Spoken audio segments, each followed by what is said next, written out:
A few moments later. Assalamualaikum warahmatullahi wabarakatuh. Kita bertemu kembali dalam pembelajaran pendidikan agama Islam dan budi pekerti. Para pelajar sekalian, pada pertemuan kali ini, insya Allah kita akan membahas sebuah tema yang sangat penting, yaitu semangat beribadah dengan meyakini hari akhir.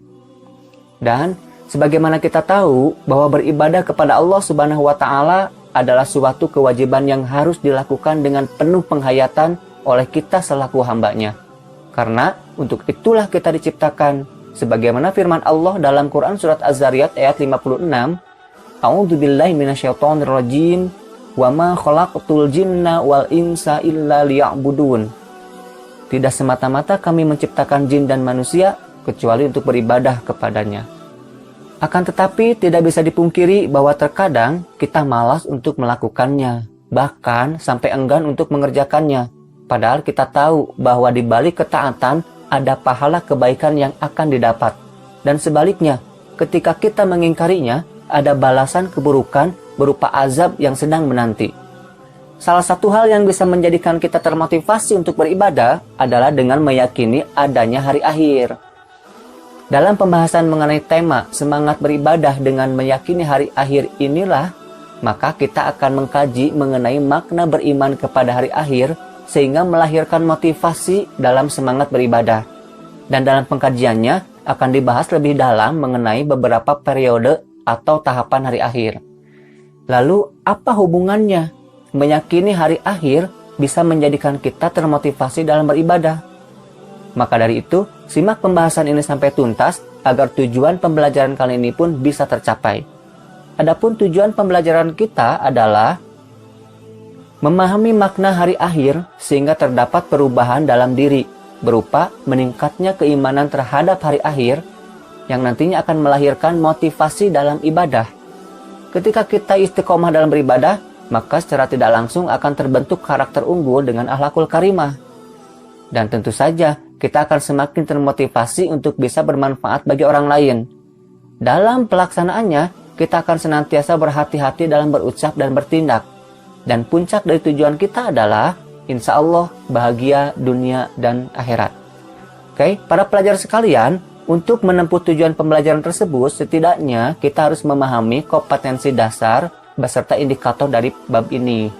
Nah, silakan kalian lihat cuplikan mengenai kompetensi dasar dan indikator pencapaian dari bab ini.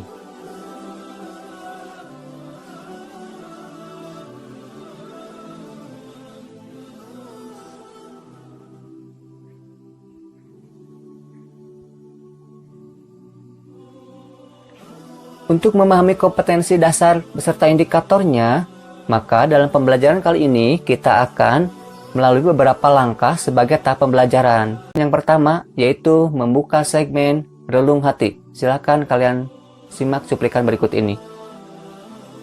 Dan ketika kiamat terjadi, seorang ibu yang punya anak tidak akan ingat lagi bahwa dia punya anak, karena suara sangkakala sangatlah menakutkan, sehingga umat manusia bagaikan sedang mabuk berlarian tanpa arah karena dahsyatnya rasa takut yang sangat mencekam.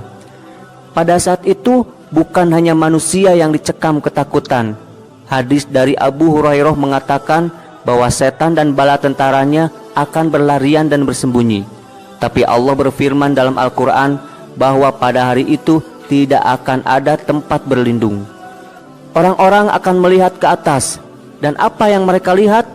Mereka akan melihat bahwa langit bagaikan minyak jelantah yang hitam.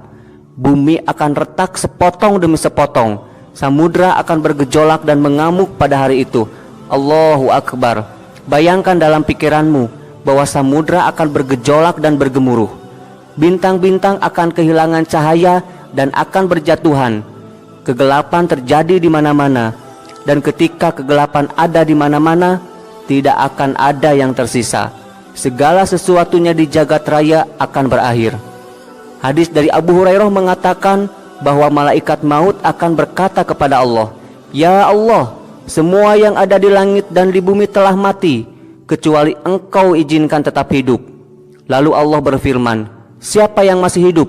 Malaikat maut berkata, "Ya Allah, Jibril masih hidup, Mikail masih hidup, Israfil masih hidup, dan malaikat-malaikat yang membawa singgasanamu masih hidup. Kemudian Allah berfirman, biarkan kematian menghampiri Jibril, biarkan kematian menghampiri Mikail, biarkan kematian menghampiri Israfil, dan biarkan kematian menghampiri para malaikat yang membawa singgasanaku. Kemudian Allah berfirman pada malaikat maut, siapa yang masih hidup? Malaikat maut berkata, ya Allah, engkau tetap hidup, dan aku tetap hidup, dan tidak ada yang lain. Lalu Allah berfirman, aku menciptakanmu untuk satu tujuan, engkau telah memenuhi tujuanmu, maka sekarang engkau juga akan mati. Kemudian malaikat maut pun mati. Kemudian Allah menggulung langit dan bumi dalam genggamannya. Kemudian Allah akan mengeraskan suaranya dan berfirman, akulah Allah yang maha kuasa, akulah Allah yang maha kuasa, yang menetapkan hukum pada hari ini, yang punya kekuatan pada hari ini, yang punya kerajaan pada hari ini. Akulah raja dari segala raja. Di mana penguasa kalian? Di mana orang-orang yang menzalimi kalian? Tidak ada yang menjawab, dan Allah sendiri menjawab. Kemudian Allah berfirman, kekuatan hanya milik Allah, kekuasaan hanya milik Allah. Akulah satu-satunya yang kekal. Dari cuplikan membuka relung hati tadi, kita bisa mengambil beberapa pelajaran. Di antaranya adalah, semua yang ada di alam semesta ini tidaklah kekal. Dengan hancurnya alam semesta, maka kehidupan dunia ini akan berakhir. Ketika semua berakhir, maka dibukalah kehidupan baru di mana semua perbuatan yang kita lakukan akan dipertanggungjawabkan. Nah, para pelajar sekalian, memasuki langkah selanjutnya yaitu segmen memperkaya khazanah keilmuan. Dan pada pembahasan bab ini, kita akan mengkaji lebih dalam mengenai makna beriman kepada hari akhir. Hari akhir, menurut bahasa, adalah hari kemudian. Allah Subhanahu wa taala berfirman dalam Quran surat Al-Baqarah ayat 177. Walakinnal birra man amana billahi wal yaumil akhir. Akan tetapi sesungguhnya kebajikan itu ialah beriman kepada Allah dan beriman kepada hari kemudian. Secara bahasa, hari akhir juga disebut sebagai hari pembalasan.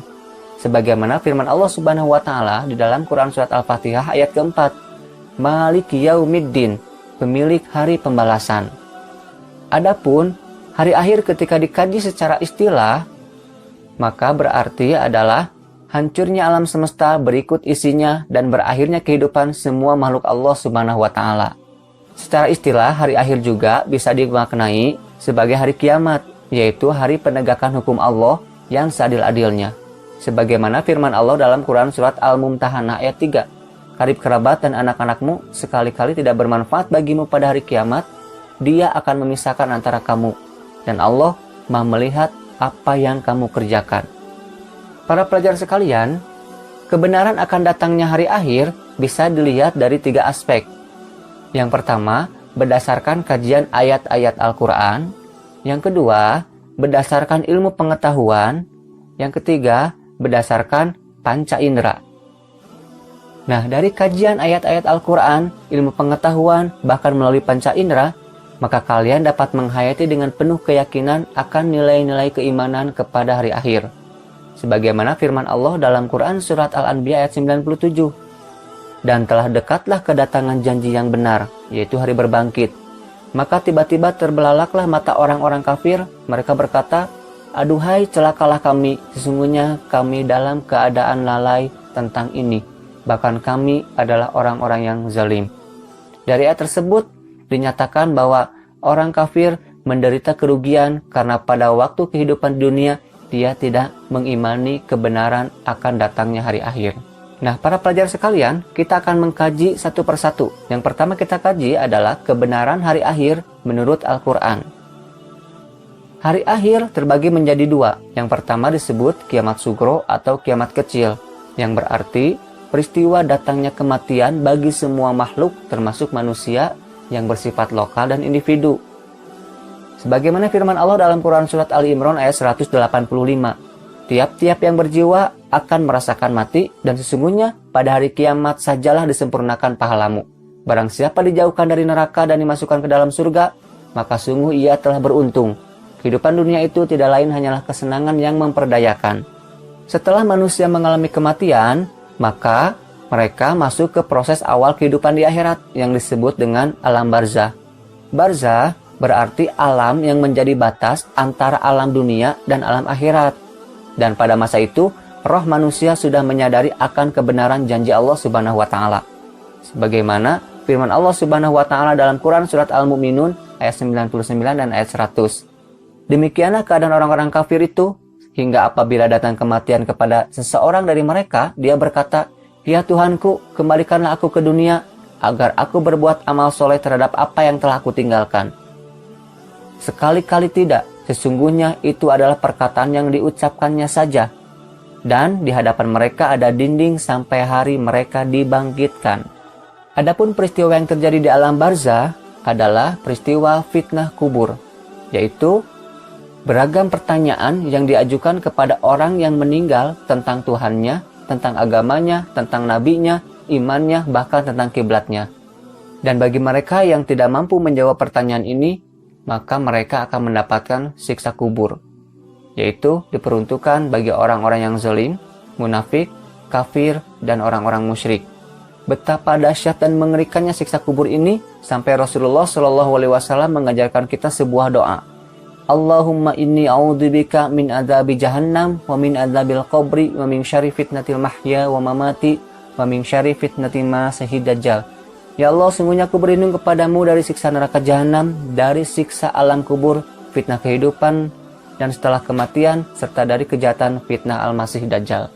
Tetapi bagi siapapun yang berhasil menjawab pertanyaan-pertanyaan yang diajukan, maka mereka akan mendapatkan nikmat kubur. Dan nikmat kubur adalah nikmat yang diperuntukkan bagi orang-orang yang baik amal ibadahnya di dunia. Sebagaimana dalam hadis riwayat Ahmad dan Abu Dawud, Rasulullah SAW bersabda, "Maka gelarkanlah permadani dari surga, dan danilah ia dengan pakaian dari surga. Bukakanlah baginya sebuah pintu ke surga, maka sampailah padanya wangi dan keindahannya. Dilapangkan kuburnya sejauh mata memandang, kemudian datang kepadanya seorang yang tampan wajahnya, bagus pakaiannya, dan wangi baunya." Para pelajar sekalian, kebenaran hari akhir menurut Al-Quran yang kedua disebut juga sebagai kiamat kubro atau besar. Maksudnya, peristiwa berakhirnya seluruh kehidupan makhluk dan hancur leburnya alam semesta secara total dan serentak. Terdapat banyak ayat Al-Quran yang menjelaskan gambaran mengenai hari akhir. Di antaranya adalah Quran Surat At-Takwir ayat 1-3. Apabila matahari digulung, apabila bintang-bintang berjatuhan, dan apabila gunung-gunung dihancurkan. Terdapat juga misalkan di dalam Quran Surat Al-Zalzalah ayat 1-5 yang menjelaskan peristiwa terjadinya hari kiamat dimulai dengan datangnya gempa yang sangat dahsyat. Nah, berdasarkan ayat-ayat tersebut, peristiwa kiamat merupakan kejadian yang sangat hebat, yaitu tatkala malaikat Israfil meniup sangkakala, kemudian bumi diangkat, gunung-gunung dibenturkan, dan terjadilah kerusakan hebat. Langit pecah bergelegar, benda-benda bumi pun bertebaran laksana kabut. Sementara manusia akan kacau balau. Hanya Allah Subhanahu wa Ta'ala sajalah yang maha kekal. Dan selanjutnya kita akan membahas mengenai kebenaran hari akhir dipandang dari sudut ilmu pengetahuan. Yang pertama kita akan mengkaji dari ilmu geologi. Menurut ilmu geologi, bumi terjadi dari gas yang berputar atau chaos katastrof. Setelah diam, gas itu menjadi dingin. Maka gas yang berat mengendap ke bawah dan yang ringan berada di atas. Melalui proses yang sangat lama, gas bagian luar mengeras menjadi batu kerikil, pasir, dan sebagainya. Sedangkan bagian tengah masih panas. Zat yang panas bercampur lava, lahar, batu, dan pasir panas. Bumi beredar karena adanya daya tarik matahari terhadap bumi berkurang. Akibatnya, bumi akan bergeser dari matahari, sehingga putaran bumi semakin cepat dan akan mengalami nasib seperti meteor yang menyala dan hancur.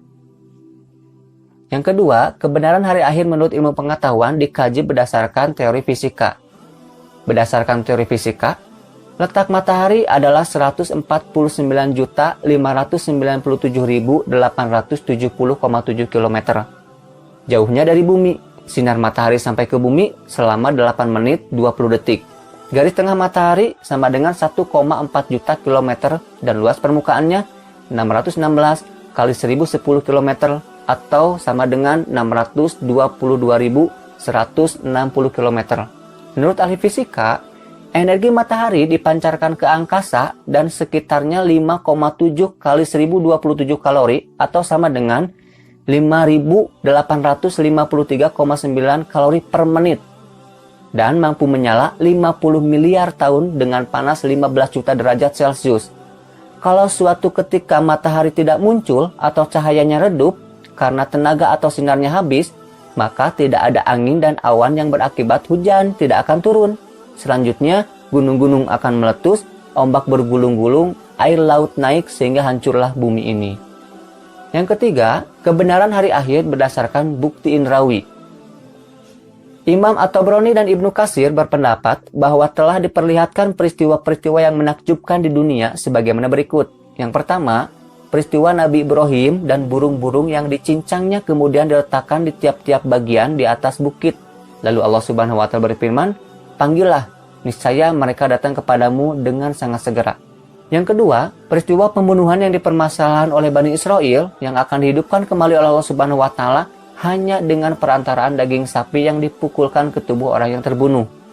Sebagaimana firman Allah dalam Quran Surat Al-Baqarah ayat 73. Lalu kami berfirman, pukullah mayat itu dengan sebahagian anggota sapi betina itu. Demikian Allah menghidupkan kembali orang-orang yang telah mati dan memperlihatkan kepadamu tanda-tanda kekuasaannya agar kamu mengerti. Para pelajar sekalian, demikianlah khazanah keilmuan dalam bahasan mengenai kajian makna beriman kepada hari akhir.